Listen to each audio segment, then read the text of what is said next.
बिफेबाथ' जों दासिमबो माथो बिफेबनि मेल मिटिंखौनो नुवाखै बोरैजाय मिटिं खालामदों मबाव खालामदों सोरखौ लानानै खालामदों बेखौथ' गुबुना नुदोंबा आं दासिमबो नुनो मोनाखै आरो बिफेबा दा गावजों गाव दैदेनगिरिनि गेजेराव गोबां गोरोबलायनाय गैयि जाबाय बिथांमोना सेरखाय बेरखाय जानानै दङ आरो मानगोनां जोंनि आवगायनि डिपुटि चिफ आरो दाखालिनि एमपिनि केन्डिडेट खाम्फा बरगयारि बिथाङा दानि जेनोखि फोसावदिंनाय बिथांमोननि फोसावदिंनाय मेल बेवहाय बाहागो लानायखौ नुनो मोनाखै आरो बिथाङाबो बे बाइ इलेक्सनाव बारा गोसो होनानै खामानि मावनाय नङा बायदि होननानै जों खोनानो मोन्दों आरो गतिके बिसोर जोंनि थाखाय फेक्टर नङा खुनु दिन फेक्टर जानो हाला जाय दोलोनि सरकारा जौगालु हाबाफारिखौ मावबाय थायो बेजोंनो रायजोफ्रा माने थायो गतिके बिसोरो दानि समाव बे मुहूर्तआव बिफेबा जों इउपिपिएलनि थाखाय जेबो फेक्टर नङा।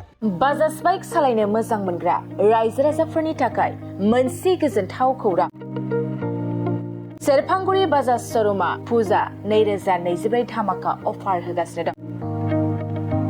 क'क्राझार जिल्ला सेरफांगुरियाव थानाय फुंखा एन्टारप्राइज बाजाज श'रुमा सेप्तेम्बरनिफ्राय 30 अक्ट'बर फुजा 2024 धामाका अफारनि खाबुफोर होगासिनो दं।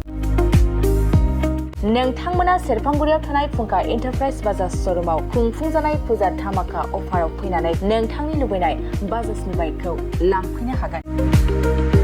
रायजो राजाफोरनो फुंखा एन्टारप्राइज बाजाज श'रुमा लाबोनाय अफारफ्रानो जाबाय 5 litre petrol free pressure cooker free helmet एक्सचेन्जनि एभेलेबल लोगोसे केस होनानै बाइक बायगिरिफोरनो 1000 रां केसबेक हरफिननाय जागोन आरो बाइक बायगिरिफोरनो फ्रि लटारि कुपनबो हरनाय जागोन। बे लटारि कुपनाव जाखाङोब्ला washing machine refrigerator Android TV smart watch आरो एन्ड्रइड फन बेफोर मोनबा प्राइजफोरखौ मोननो हागोन।